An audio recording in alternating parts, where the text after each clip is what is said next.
Mr. Gorbachev, tear down this wall. Today at the Ohio River, with the backdrop of a decrepit bridge that needs repair, a bridge that runs between Ohio and Kentucky, the two states where the top two Republicans in Congress come from. Today, President Obama tried sort of a reverse double-axle version of Mr. Gorbachev, tear down this wall. Mr. Boehner, Mr. McConnell, help us rebuild this bridge. Help us rebuild America. Help us put construction workers back to work.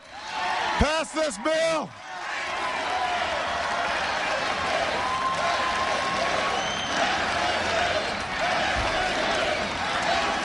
Let's pass the bill. Cincinnati, I have a crush on you, I'm telling you.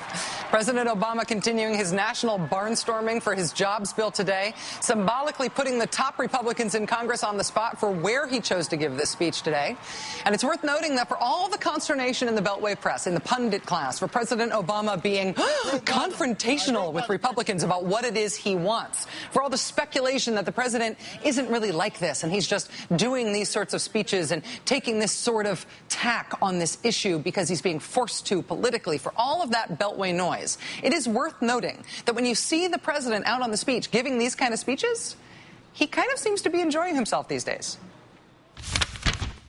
The idea for a big boost in construction is supported by the AFL-CIO, but it's also supported by the Chamber of Commerce. Those two don't get along on much, but they agree we should rebuild America. Yes, sir. So my question is, what's Congress waiting for? Why is it taking so long? Now, the bridge behind us just happens to connect the state that's home to the Speaker of the House with the home state of the Republican leader in the Senate. Now, that's just a coincidence. It's purely accidental that happened. But part of the reason I came here is because Mr. Boehner and Mr. McConnell, those are the two most powerful Republicans in government. They can either kill this jobs bill or they can help pass this jobs bill. Republicans are accusing the president now of campaigning when he gives speeches like this now. Maybe so. But if so, he really seems to be having a good time while he is doing it. Joining us now is Chris Hayes, host of the new and already great Up with Chris Hayes, which airs weekend mornings here on MSNBC. Chris is also editor-at-large of The Nation magazine. Good to see you, sir, as my weekday self. I'm just barely recovered from that Sunday morning. You were splendid. I saw some things on the internet about how you had had a long night earlier. Yeah. There was some reporting on that topic. So, yeah. Should we talk about that? No, we probably shouldn't talk about that. We should talk about the president. That's right, the president. That's right. Let me ask you about both the style and the substance here.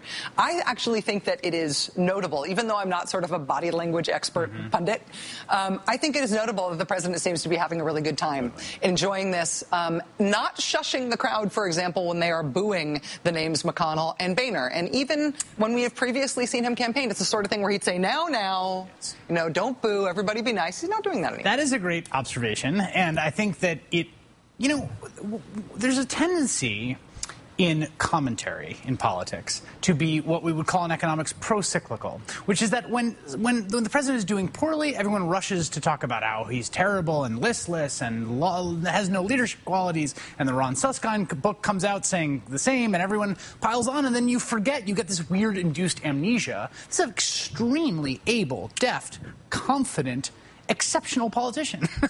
and what happens is the cycle sort of gets this internal logic. His approval ratings are down. The economy is bad.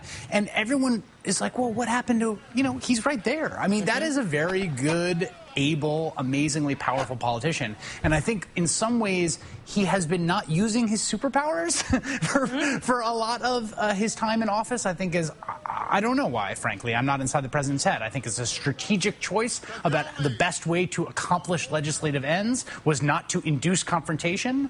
But for whatever reason, they have chosen a different strategy, and this strategy puts him much closer to the kind of Barack Obama that I think a lot of people felt very deeply enthusiastic about in the campaign. The professional left, in the words of Robert Gibbs, the both liberal pundits such as me and you, and also I think the president's most articulate and loudest supporters, both online and in the print press, have been arguing for a more confrontational tone from the president for some time. Now that the president is doing it, do you think that was good advice? Yes, I do, actually, and I think it was good advice in this respect. We can't lose sight of the fact that the policy that he is urging, which is higher taxes on the highest earner, is remarkably popular. This is something that is the most popular means of deficit reduction. It gets to 80%. It's popular among Republicans. It's actually relatively popular among Tea Party folks. Okay? Really? So, I mean, it's not majority support, but it has a higher... It's majority support among everybody except Republicans, and it's not that low among Republicans. Exactly. Yeah. Shockingly not that low among Republicans. And so I also think I think it's good policy and good politics, and I think that people... Look, I think they understand there is nothing else getting through this Congress. And whatever that was done in the past where they had to sort of conserve this kind of like confrontational capital, right? Pick their spots when they were going to battle because they would get Mitch McConnell spooked or someone spooked and then they would blow up the whole deal. Those days are gone, right? Yeah. What you have to do is lay down markers and draw clear distinctions. And that's what they're doing. And I think, yes, I think it's effective politics. Briefly, do you think that Democrats are sort of getting with the program, or do you think we're going to see consistent sort of Mary Landrieu style splitting from the president? This is the huge open question, right, on this precise issue, right, which is will the Democrats in Congress, and particularly the Senate, understand that the strategy is essentially an all-or-nothing strategy? It's kind of like shooting the moon, right? So you cannot undermine shooting the moon or you end up in the worst possible situation, right? Yeah. So the worst situation is for the president to be leading and clawing yours, drawing clear distinctions, and to have people of his own party muddying the waters on that and messing up the distinctions, right? They're either sort of with him or against him, to invoke a phrase from a previous U.S. president in a different context. And I think that the sooner they sort of understand that, the better. Do you think they will understand? I don't know. You know, Mary Landrieu. Yeah. Mary Landrieu. A mystery wrapped inside an enigma, wrapped inside a lot of oil money in that state.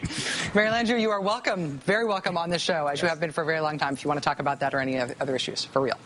Chris Hayes, editor-at-large of The Nation, and the host of Up with Chris Hayes, which is an excellent show, and I would say that even if you weren't my friend, congratulations on your success. It's great. Awesome to have you. I really enjoyed it. Thanks, Chris. All right, the key, the heart, the catalyst of the best new thing in the world today, coming up at the end of the show, is acting, the imitation of life, thespians, all in the name of social equality. That's just ahead.